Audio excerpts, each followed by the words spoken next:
Olá pessoal, sejam todos muito bem-vindos. Estamos retomando as gravações dos Diálogos Filosóficos.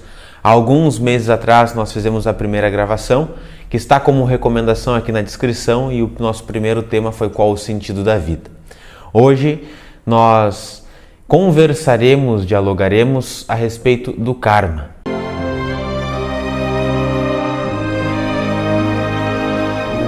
Antes de nós iniciar, eu dou a palavra para o Maurício. Seja muito bem-vindo, Maurício. Muito obrigado pela sua presença. Eu que agradeço, Hélio, mais uma vez. Obrigado pelo convite e vamos conversar um pouquinho sobre esse grande tema. Vamos lá. Cristiano, muito bem-vindo também. Muito obrigado. Sempre uma honra estar aqui com os irmãos e com vocês que estão nos assistindo para dialogarmos sobre temas profundos. Hoje, o karma. Show. Para que a gente possa ter um ponto de partida, eu estava ontem analisando algumas literaturas, alguns livros, e encontrei dentro da mitologia indiana, que aliás, pelo que eu sei, o berço até mesmo dessa nomenclatura da palavra karma, e encontrei uma pequena história, e eu gostaria de contar essa história para que a gente pudesse ter um ponto de partida. A partir daí, a gente fica livre à vontade para dizer aquilo que pensamos. Mas essa história está nas Escrituras e conta-se como um fato. O fato era e é que num antigo vilarejo existia um guru, um mestre, que ele tinha um siddhi, um poder psíquico de poder ver o futuro das pessoas. Só que isso fazia com que a vida dele não fosse tranquila, porque as pessoas iam sempre atrás dele, tirar a paz dele, porque sabe como é que são as pessoas, querem saber muito do seu futuro e tudo mais. Então ele não conseguia estar tranquilo. E ele, para fugir de toda essa bagunça e baderna, ele ia cada vez mais para dentro da floresta. Mas as pessoas iam sempre de atrás dele e ele não conseguia fugir. E aí tinha que ir mais e mais para dentro da floresta, até que um belo momento ele foi tanto para dentro da floresta que as pessoas não mais o encontraram. Então ele conseguiu ter ali um ano de paz, um ano de tranquilidade. Mas justamente um ano se passou e dois jovens do pequeno vilarejo iniciaram uma caçada pela floresta. E lá pelas tantas, andando no meio da floresta, eles não encontraram aqueles animais que estavam buscando. O dia já estava caindo, eles perceberam que seria bom voltar, mas já estava perigoso. Porque voltar no meio da floresta de noite, na Índia tem os tigres de Bengala, lá podiam ser devorados, né? Então eles preferiram achar um lugar seguro para passar a noite e voltar no dia seguinte, quando o sol surgisse. E procurando esse lugar seguro, eles encontraram uma luzinha. E eles foram atrás dessa luz porque imaginaram que teria alguma pessoa, ali poderiam se abrigar, comer alguma coisa, quem sabe. Chegando próximo da luz, eles observaram uma pequena choupana, uma pequena casinha, bateram na porta. Qual foi a surpresa ao ver aquele sábio que tinha se refugiado na floresta? E eles ficaram muito felizes porque tinham onde passar a noite. E pelo menos na Índia clássica, não sei como está hoje em dia, era uma heresia tu receber uma visita e não acolher aquela pessoa, né? Então eles foram acolhidos, dormiram, comeram e no outro dia de manhã, ao prepararem-se para partir, olharam um para o outro e como é que nós vamos perder a oportunidade de perguntar o nosso futuro para um sábio? Foi o que fizeram, indagaram, falando, olha, nós não lhe procuramos de propósito, quem sabe já seja até o Dharma nos colocando no seu caminho, então por que não? E o sábio ficou meio relutante, não quis ler o futuro, porque ele falava que o futuro não era da forma como as pessoas pensam, tão rígido como a maioria das pessoas pensam. Mas naquele ímpeto de jovem que não escuta nada, eles insistiram e o sábio então revelou o futuro dos dois. Primeiro jovem da esquerda, daqui a um ano você se tornará um rei. Você, da direita, daqui a um ano estará morto. Os dois ficaram igualmente impactados pela notícia. O primeiro porque era de uma família muito humilde, não imaginava em um ano ter posses e riquezas e se tornar um rei. O outro, na flor da idade, como você diz, com todo vigor e vitalidade, não imaginava daqui a um ano estar morto. Mas duvidar do sábio jamais, né? Já tinha feito tantas previsões certeiras, então retornaram para a cidade dando aquela previsão como certa. chegaram no vilarejo e contaram para as pessoas que também acreditaram, porque o sábio jamais tinha errado. Mas aconteceu algo a partir daquele dia. A partir daquela previsão, o que viria a se tornar um rei começa a agir como se já fosse. O que viria a estar morto daqui a um ano começa a agir como se cada dia fosse um dia precioso de um tempo que está se esgotando. Então começa a atuar com mais consciência, com mais fraternidade, com ações mais virtuosas. Em compensação, aquele que viria a ser um rei começa a ser mais arrogante, mais prepotente, mais vaidoso, mais petulante, dando ordens para as pessoas e ameaçando, dizendo: quando eu for rei, você vai ver o que vai te acontecer. Tu será expulso do reino se continuar com essas atitudes. E assim o tempo foi se passando, passou 3, 4, 5, 6 meses, nada aconteceu. Deu o prazo de um ano que o sábio tinha dado e nada aconteceu também. E passou ainda mais 1, 2, 3 meses, um ano e meio. Eles resolveram voltar para o sábio porque o sábio tinha se equivocado.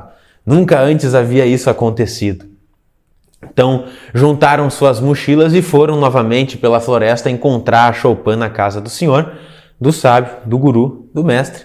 E lá, no meio do caminho, sobre uma árvore, eles encontram um saco de ouro. Aquele que viria a se tornar um rei já pensou: deve ser a minha sorte que está mudando, né? Começando a aparecer as minhas riquezas. O outro que ia morrer mesmo nem se interessou muito, porque o que ele ia fazer com um saco de ouro se ele estaria morto? Quando o que viria a se tornar um rei avança para pegar o saco, um ladrão que era o dono legítimo daquele saco vem para agarrá-lo. O amigo que tinha ficado para trás, o que iria morrer, percebe aquela cena e começa a se degladiar contra aquele ladrão que tinha a posse do saco. Começam a rolar no chão, brigam, ele consegue expulsar o ladrão, mas sai com um pequeno corte no braço. Sem mais gravidade, mas com um corte no braço, estanca e seguem os dois para a casa do sábio. Chegando na casa do sábio, um com um pote de ouro, o outro com o braço machucado, batem na porta e dizem: ó, mestre, o senhor se equivocou na sua previsão. Ele: não, eu não me equivoquei. Foram vocês que não me ouviram. Eu disse que o futuro não é rígido da forma como as pessoas pensam. Você, que iria se tornar um rei, tinha de fato um bom karma, mas começou a ser tão arrogante, prepotente, vaidoso e petulante que o seu bom karma ficou apenas num saco de ouro.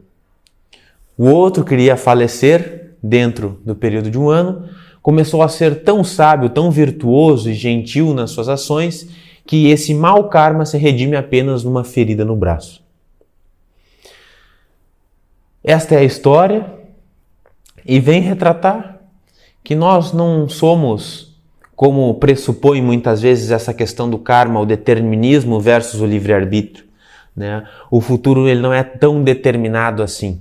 Nós não somos escravos, por exemplo, esta pessoa é meu karma, este emprego é meu karma e assim por diante. Nós somos carcerários de nós mesmos, né? Das nossas próprias escolhas, das nossas próprias atitudes.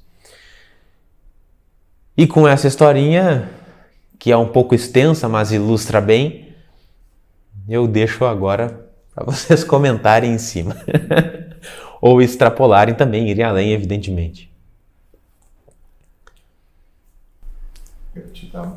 Gratidão, querido Hélio, por essa história que sempre é muito evocativa, porque nos coloca num estado de desmistificação, como se o karma fosse uma condenação, uma sentença fixa em rocha e uma pedra que nós carregamos. Na verdade, a noção de karma, que nós traduzimos muitas vezes como efeito, na verdade é a ação e a consequência entrelaçadas. Karma muitas vezes é traduzido como um campo de ação. Num campo, o campo é um conjunto de relações. Então, se o karma é uma ação dentro de um campo de relações, essa conexão de causa e efeito está sempre girando, sempre em movimento. Então, o karma é uma roda que está em movimento. Se está em movimento, não é fixo. E esse é um ponto importante para lembrar. Se está em movimento, não está fixo. Agora, essa imagem do karma como roda é uma imagem muito antiga. Está presente no hinduísmo, no budismo e no taoísmo. Nós temos na vida um giro. Toda vez que agimos, sofremos as consequências da ação em algum grau. Mas como estamos dentro de um sistema maior, de uma teia de relações, essa ação não repercute apenas na minha vizinhança, ela vai além. E às vezes, esse fio da teia ou da harpa cósmica vai demorar um tempo para ressoar até o limite e retornar. Assim, essa imagem de uma roda girando, em que ora estamos no estado positivo, ora negativo, essa roda ela gira em torno de um eixo. Se o karma nos evoca a ideia de que toda ação e reação estão em movimento, elas estão em movimento em torno de algo que é imutável. Mas aí nós podemos perguntar, mas o que em nós é imutável? O que no universo é imutável? Em torno de qual eixo gira a roda? E uma resposta possível, e que se figura na imagem do Dharma nas tradições antigas, que é chamado lei ou estrutura ou ordem cósmica, o próprio universo é o que não muda, mesmo mudando. E esse é o paradoxo interessante. A realidade inteira ela está mudando todo o tempo. Nós próprios estamos mudando todo o tempo. Mas algo no universo, em nós, que somos parte do universo, está sempre se atualizando, se tornando autocoerente, tentando se tornar um consigo mesmos. E aí entra um ponto importante. O karma pode ser entendido, e eu vou deixar essa provocação, como uma espécie de campo de energia, de memórias que nós carregamos, e toda vez que nós agimos, nós escrevemos duas vezes. Escrevemos em nós próprios a memória ou a marca da ação e, portanto, no universo. Essa caneta, ou esse pincel tem duas pontas, uma ponta voltada para nós e uma ponta voltada para o universo, para dentro e para fora. Então, quando nós escrevemos ou pintamos com a ação, estamos escrevendo dentro e fora. Assim sendo, nós criamos um campo de energia, um campo de memórias, que se imprime em nós como um programa subconsciente e se torna tendências de ação. Nós tendemos a repetir aquilo que está engramado, entranhado na nossa memória. Então o karma também pode ser entendido como essa ressonância no cosmos, mas também como um programa que é instalado em nós. Talvez nessa vida, talvez em outras vidas, e que cria uma tendência de ação.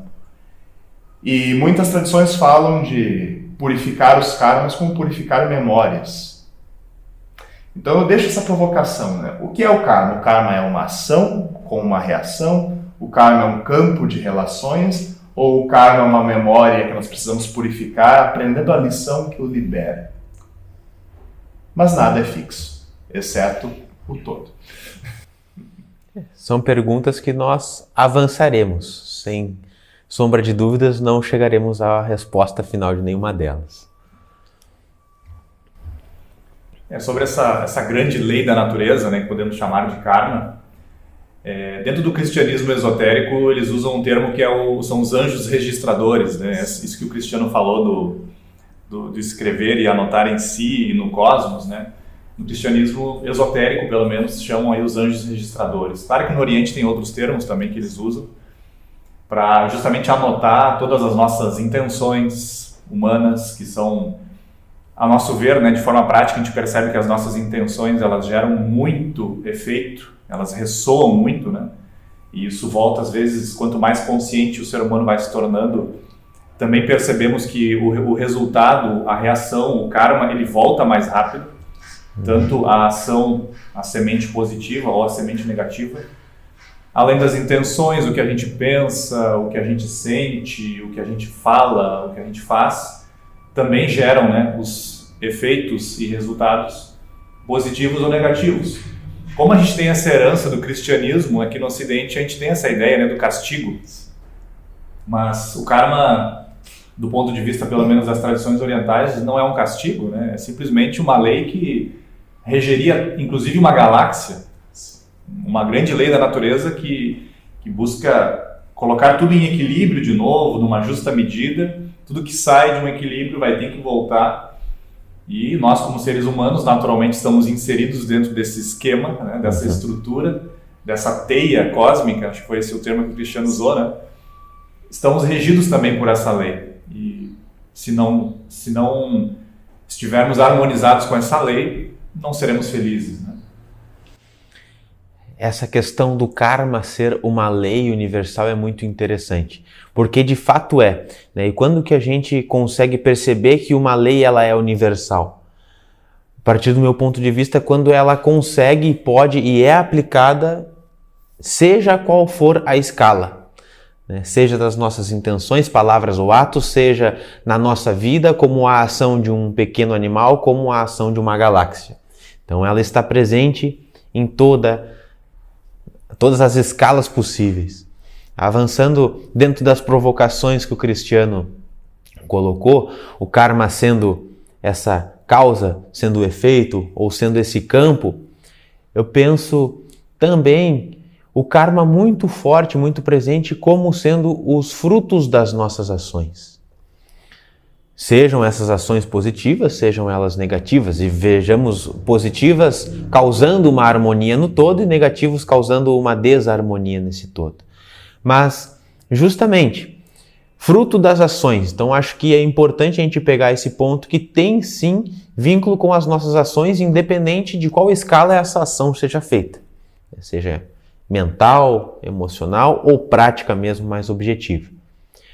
E acredito também, como tu bem colocou, que não há como nós entrarmos no campo das ações e não tratarmos, pelo menos um pouco, do conceito de reencarnação. Porque as nossas ações elas podem ter sido feitas ou podem ser feitas tanto no presente quanto no passado. O presente nessa nossa atual experiência e o passado contempla o dia anterior, os anos anteriores nessa mesma experiência ou também em vidas anteriores. E as tradições orientais são unânimes no pensamento de que a reencarnação é uma verdade, é uma outra lei universal. E acredito que aqui todos nós concordamos com esse preceito. Então vejo o karma muito vinculado às nossas ações. E boas ações, sejam elas feitas no presente ou no passado, geram um bom karma. E o que são essas boas ações também? Penso que seriam ações altruístas. E más ações, ações egoístas, gerando um mau karma. E esse bom karma, penso também que não é nada demais. É simplesmente uma colheita daquilo que foi feito, que foi executado. Digamos que a gente gera um crédito perante o universo. E quando as coisas não estão muito harmônicas para nós, parece que este bom karma surge, causando uma harmonia que por muitas vezes nós não vemos de onde veio. Nós somos amparados e guardados, seja pelo universo, seja por Deus, pelo todo, pelos amigos espirituais, como você bem entender. Ou às vezes por alguém que está ao nosso redor, como por exemplo, familiares, amigos. E um mau karma não quer dizer que vai gerar um castigo, ao meu ver. Quer dizer apenas que nós não teremos tanto crédito perante os movimentos universais e que, portanto, a gente vai precisar despender um pouco mais de esforço para realizar ou conquistar aquilo que nós almejamos e desejamos. Então, bom karma e mau karma eu vejo dessa forma. Não sei se estão de acordo. Perfeitamente. Essa perspectiva, querido Hélio, é muito importante porque... primeiro eu vou mencionar essa questão da reencarnação, que pode gerar uma divisão para quem está nos assistindo, né? O que é reencarnação? Reencarnação é um conceito muito sensato, por vários motivos, e nós podemos lê-la em vários níveis. Para quem não tem uma perspectiva mais espiritualizada, a reencarnação existe como a própria reciclagem universal de todos os elementos da própria vida. Por exemplo, nós somos a reencarnação de pó de estrelas, né? Todos os componentes nossos já foram cozidos no coração de galáxias, nós somos pó de estrelas. Mas também nós somos o fruto de milhões de anos de evolução. Nós somos a memória genética de milhares de anos de história da humanidade e também de história animal e vegetal. Então nós carregamos em nós o fruto, os efeitos, né? Os karmas, vamos colocar assim, de muita coisa que foi cozida no laboratório alquímico do universo. E essa é uma maneira de entendermos a reencarnação num nível básico. Nós somos a reencarnação da vida, a vida reencenando a si própria. E carregamos em nós todas as memórias, todos os karmas de tudo o que foi elaborado E também esse karma tem dentro de si a potência de elaborarmos coisas novas, porque se atrás de nós uma fileira nos apoia, nos escora, nós estamos também criando uma fileira adiante. O fluxo da vida segue. Num nível mais espiritual, e é interessante que isso é consenso da maioria, na verdade de quase 100% das religiões básicas, primárias da humanidade.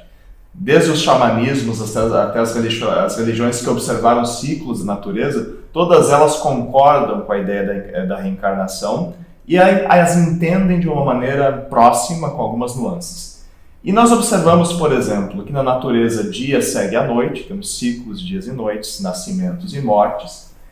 Mas como diria um alquimista e também químico chamado Lavoisier, né, que no universo nada se destrói, nada se cria, tudo se transforma, é esse o pressuposto básico.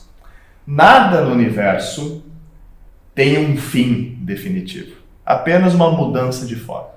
E a pergunta que os antigos fizeram é, bom, quando uma pessoa morre, por exemplo, e aquela luz no corpo se apaga, essa luz se apagou ou ela foi para outro lugar? Ela assumiu uma nova forma. E nessa época também havia xamãs que eram muito sensíveis às energias, aos fluxos da natureza. E esses xamãs não apenas observaram, né? Ok, tinha algo ali, porque eles viam que esse algo foi para algum lugar. Eles tinham essa capacidade de ver o invisível e também de canalizar isso. E hoje nós todos temos essa capacidade, dormente. Então, ao meu ver, a reencarnação ela é um fato em qualquer nível que você observe, desde que você observe tempo suficiente. Porém, nós andamos na vida com duas bolsas, e essa também é uma fábula do taoísmo, inclusive. Então, de um lado você tem uma bolsa cheia de sementes e do outro lado você tem uma bolsa vazia, que você vai preenchendo.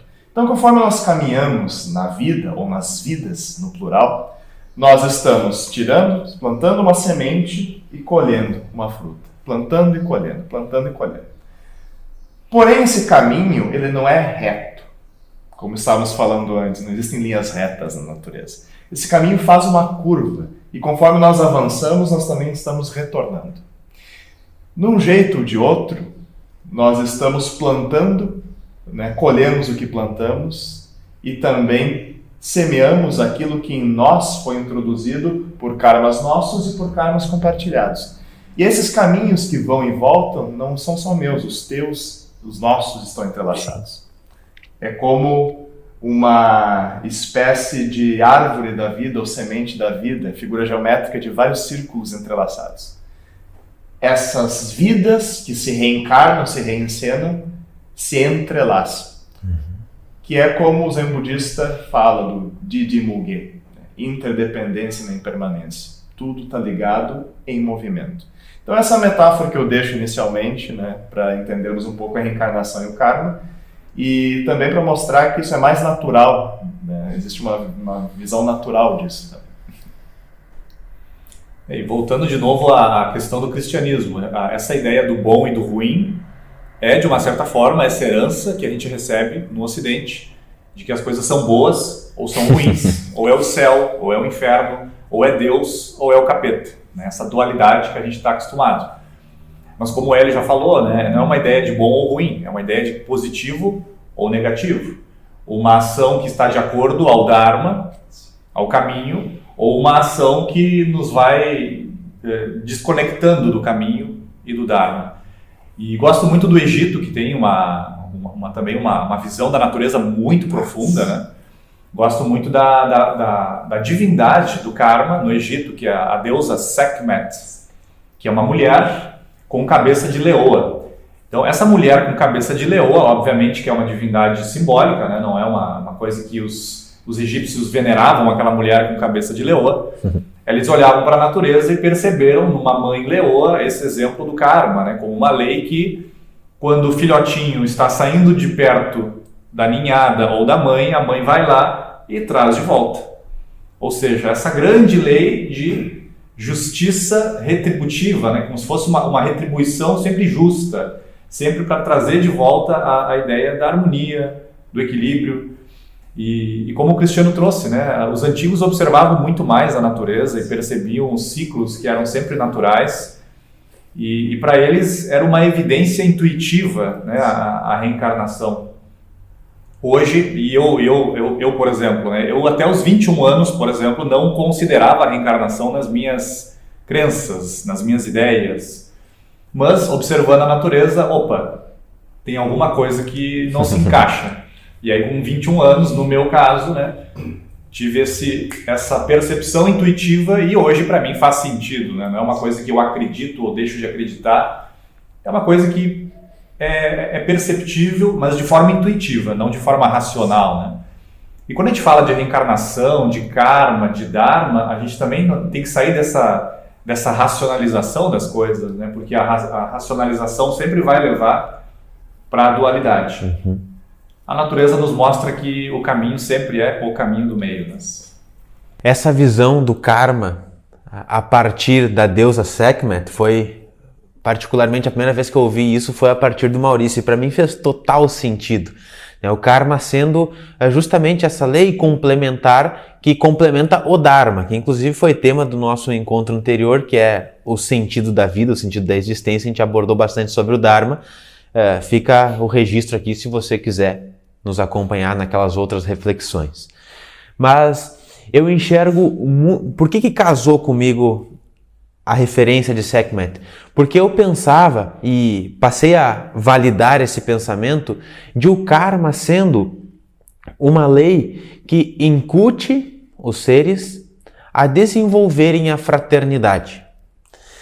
Por que isso? Porque nós temos a tendência de nos pensarmos separados do todo. Mas isso não existe. Como o Cristiano falou no início, nós fazemos parte de uma relação, de uma teia universal. E quando nós passamos a compreender, né, que por mais que a minha consciência esteja relativa a essa manifestação, mas todo o restante da existência é como se fosse um alter ego meu, é uma outra parte minha, aí eu entendo também o karma como vindo para me ensinar a trabalhar em equipe, vindo para me ensinar a gerar um senso de maior fraternidade. E aí vem o universo nos colocando de volta ao Dharma, e esse Dharma é ter atitudes mais altruístas. E quando temos essas atitudes altruístas, nós estamos de bem com o karma, né? Gerando boas ações, tendo bons resultados, boas colheitas. Então eu penso muito forte como o karma sendo o professor universal que gera a fraternidade cósmica. E faz bastante sentido com a visão de Sekhmet. Com certeza, né? E esse é um ponto importante, porque o karma é imbuído do amor, dessa inteligência amorosa que habita o cosmos. Ele não é um fetichismo violento de alguma entidade que quer punir. Na verdade, a inteligência amorosa às vezes se manifesta como um amor exigente, como nós temos no AA, né? Que é um amor, mas um amor que corrige, que ensina, não um amor que apenas deixa ser. Porque nós precisamos de limites para entender nossas potências. Tem um filósofo chamado Mind Biran, que ele diz que nós descobrimos nossa potência na resistência. Quando algo nos resiste é que nós descobrimos o que somos capazes de fazer, mas também as consequências do que fazemos. Então, a lei do karma, ela se reflete muito nesse aspecto de um balanço, um contrabalanço cósmico, que nos ensina uma verdade muito profunda, que é o fato de que eu sou você, você sou eu, que nós somos ligados, nós somos uma única coisa no organismo cósmico. Tem um poeta chamado Paul Celan, que é um poeta que testemunha o Holocausto, né? Ele testemunha um evento da humanidade muito doloroso. Poxa. E esse poema do Paul Celan, que é chamado Elogio da Distância, tem uma frase, né, muito interessante, que é: eu sou eu quando eu sou você. Mesmo nos encontrando, não nos esgotamos e nos separamos entrelaçados. Como uma corda dentro de uma corda, de uma forca que nunca se fecha. E aí ele usa imagens de entrelaçamentos e o fato de que nunca nos esgotaremos uns aos outros. mas eu estou em você e cada um de nós está um no outro, nas ações, nas reações, nas ressonâncias e no universo que partilhamos. Isso tem um elemento de fraternidade também, que é a ideia de que somos todos irmãos dentro da mesma teia viva. Porém, quando falamos de karma, tem duas imagens concretas que eu gostaria de trazer. Primeiro é uma imagem que o Dostoiévski trouxe e que depois um filósofo chamado Levinas retoma. Imaginemos que as nossas ações são como nós pegarmos um travesseiro, daqueles travesseiros de pluma, de pena, e aí nós subimos no topo de uma montanha, e aí nós abrimos esse travesseiro e soltamos todas as penas, e aí o vento espalha em todas as direções, e aí de repente a gente diz, eu não queria. Vai pegar de novo. Como é que eu vou recolher todas essas penas? Mas aí está um ponto interessante. Um dia essas penas vão retornar, de um jeito ou de outro. Mas uma vez que nós agimos, as repercussões dessa ação já estão postas em marcha.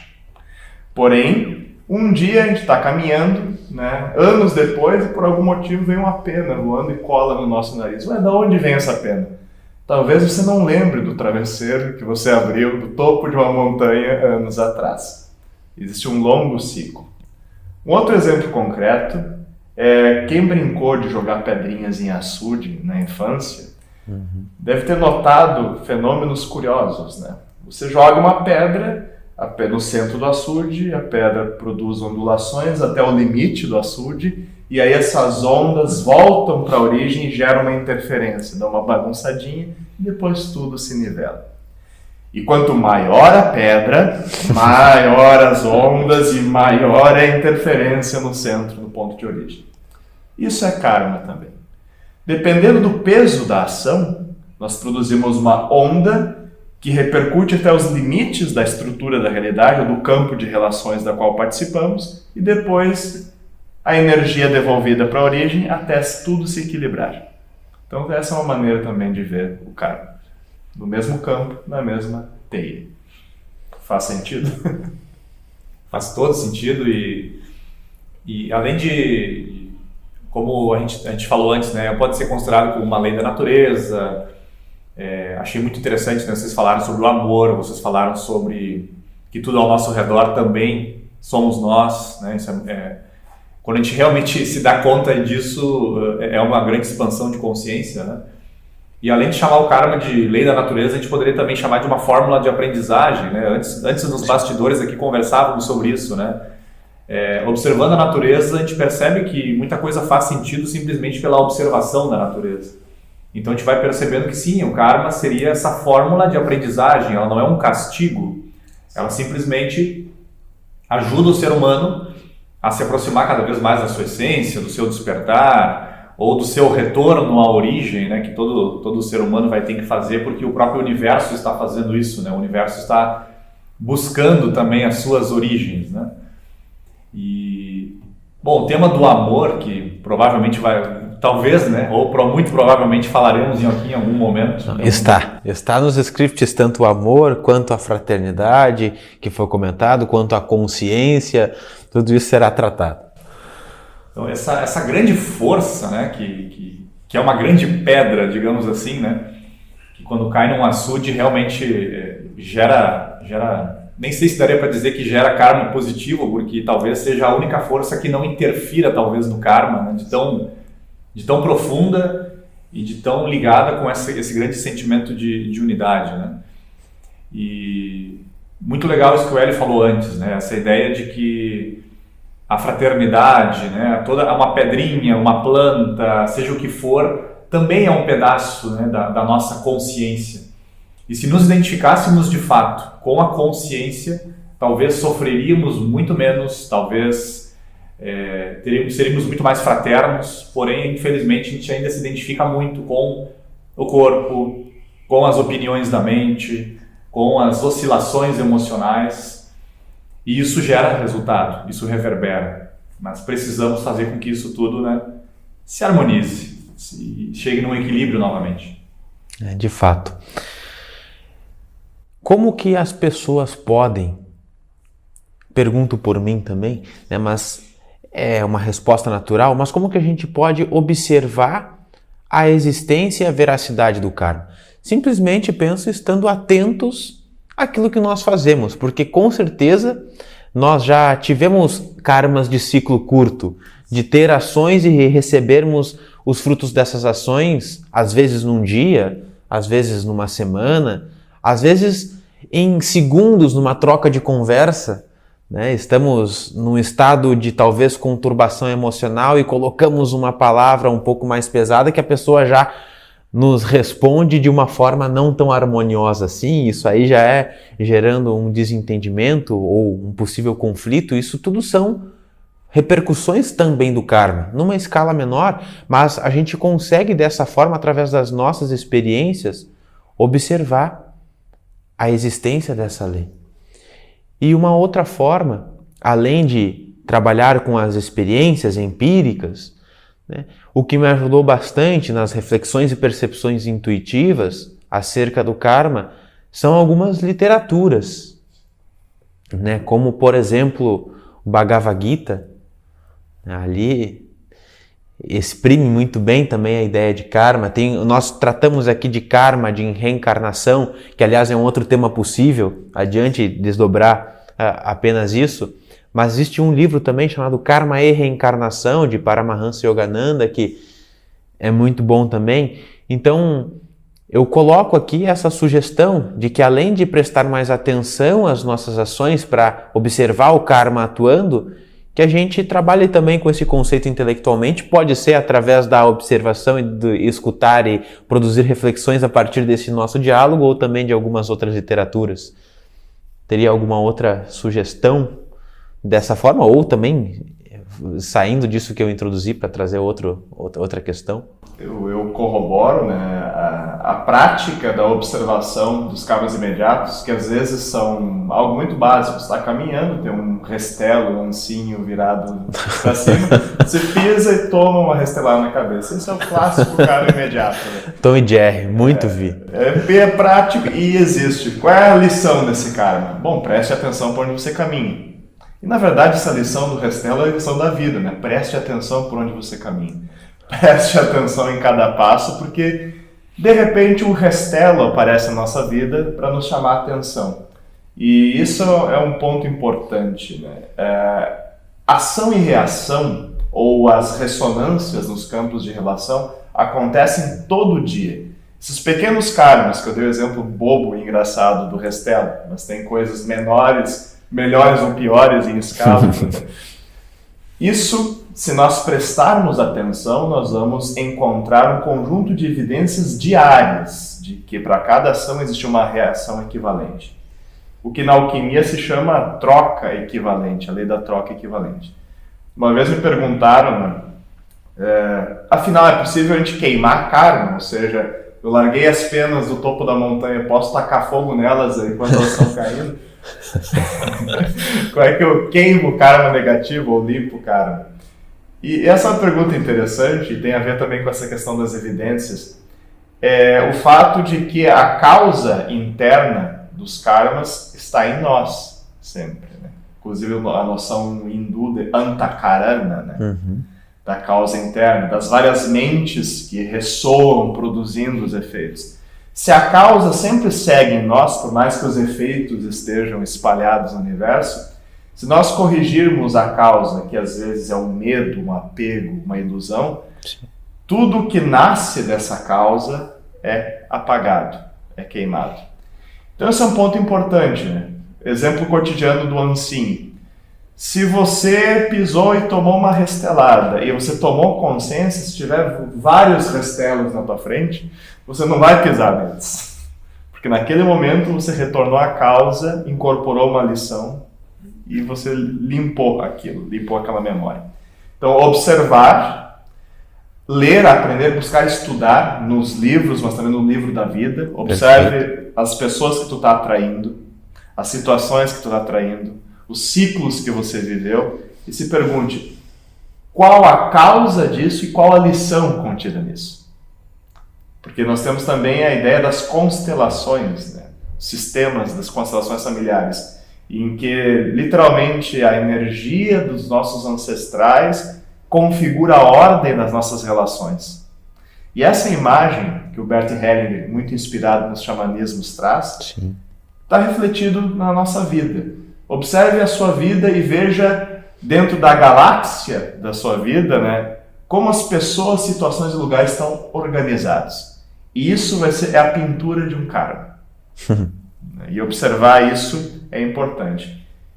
E fazer um processo de purificação. Teste. Pegue um fenômeno negativo da tua vida, algo que está te incomodando, e busque em si próprio algum sentimento correspondente, alguma memória dolorosa disso.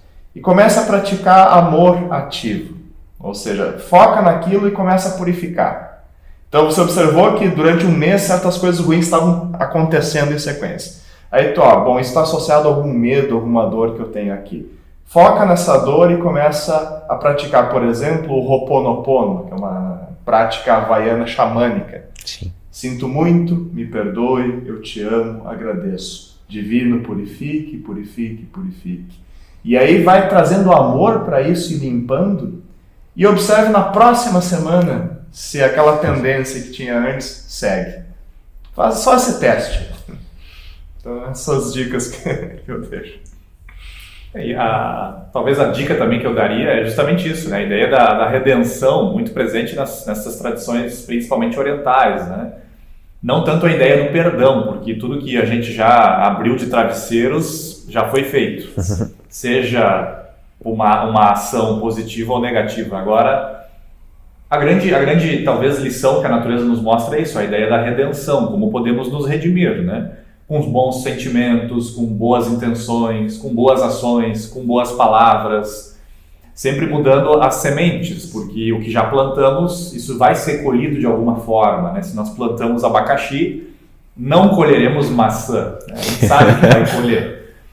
E além dessa ideia da redenção, que é muito importante para todos nós, para a gente refletir sobre isso, a questão da observação, como, né, o Cristiano trouxe essa ideia de pisar no rastelo, né? Esse karma de ciclo curto, de observar, né, como que na nossa vida se manifestam esses efeitos imediatos de ciclo curto, como que os efeitos de longo prazo vão se manifestando na nossa vida, qual é o karma coletivo que nós estamos inseridos, né? Qual é o karma da minha relação afetiva, qual é o karma da minha família, qual é o laço da minha cidade, qual é o karma, o conjunto de karmas da nação. Nada acontece de forma aleatória, né? Tudo é uma sequência de atos, uma sequência ou de boas sementes ou de más sementes que vai reverberar. E, como por exemplo, tivemos um caso aí bem impactante para a humanidade, né? Que foi no Líbano, que foi algo realmente muito impactante para todo mundo que viu, né? Hoje em dia, nessa era da tecnologia, a gente tem acesso a coisas que antigamente não se tinha. Então lá não foi um castigo, né? Foi talvez uma série de ações coletivas. Isso também é algo para a gente refletir sobre isso, né? O nosso país aqui tem muita coisa boa, mas também tem coisas que nós precisamos cuidar, né? Como por exemplo os ódios políticos, os ódios coletivos. Sim. Isso pode reverberar também em efeitos negativos. Então a gente precisa cuidar com essas sementes, né? Com certeza. Sem dúvida. Bom, existe uma metáfora, na verdade, de origem taoísta, uma historieta taoísta, que retoma a questão de que o karma é preciso lê-lo como uma lição e uma oportunidade, acima de tudo. Que certa vez, um fazendeiro muito pobre, que tinha um único filho, ele estava tentando domar um cavalo, e o filho se responsabilizou pela doma desse cavalo. E aí, quando ele tentou montar esse cavalo correu, né, a desbravada para o meio da floresta, e esse menino caiu e quebrou a perna. E aí os vizinhos chegaram assim, nossa, mas que fatalidade, que coisa ruim que aconteceu. E o velho pai, muito sábio, disse, nem bom nem mal. O cavalo volta no dia seguinte com vários cavalos selvagens juntos. E aí os vizinhos dizem assim, nossa, mas que bênção, que coisa maravilhosa aconteceu. E o velho sábio diz: nem bom, nem mal. Estoura uma guerra na vizinhança e estão tentando alistar todos os jovens. E eis que chega na casa humilde desse fazendeiro e encontra apenas um jovem encamado que não pode lutar.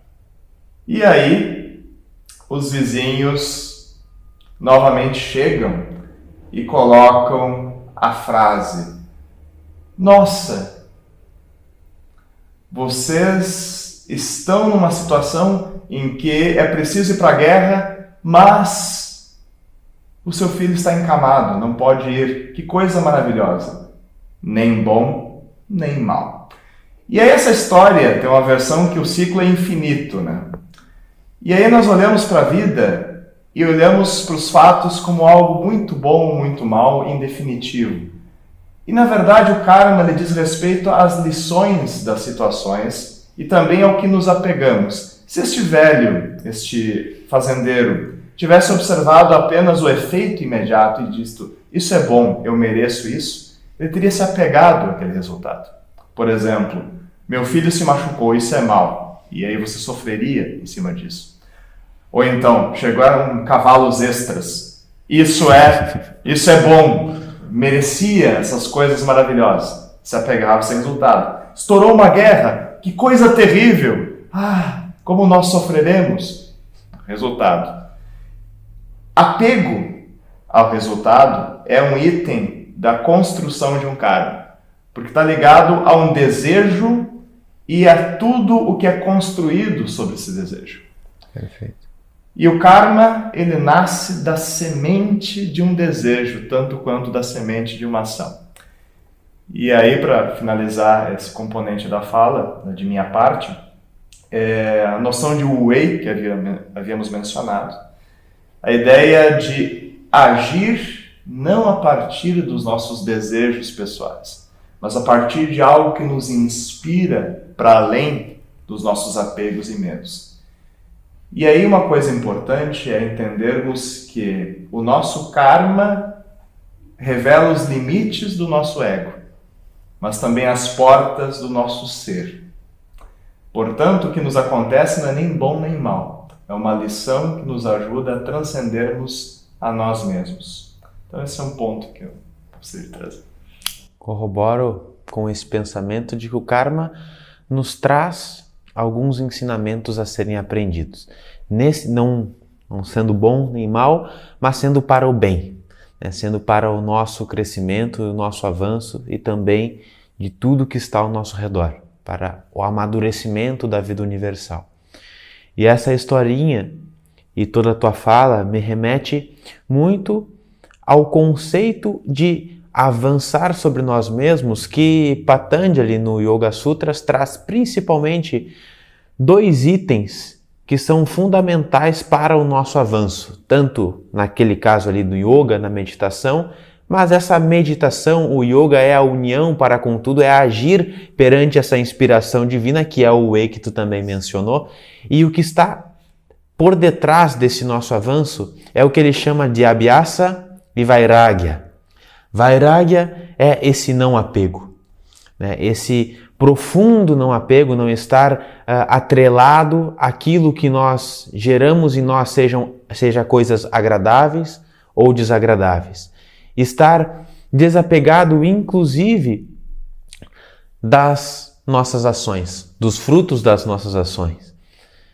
E Abhyasa é o que ele chama de uma diligência, um esforço, uma prática persistente em, quem sabe, manter os seus desejos apaziguados para receber essa inspiração e agir perante uma inspiração maior.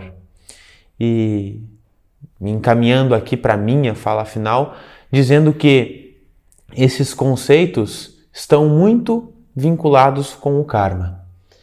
E uma vez chegando em São Paulo, eu vi uma plaquinha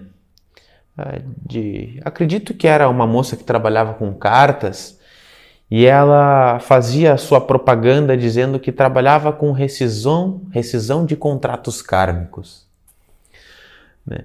E eu olhei aquilo ali e fiquei matutando e curioso, né?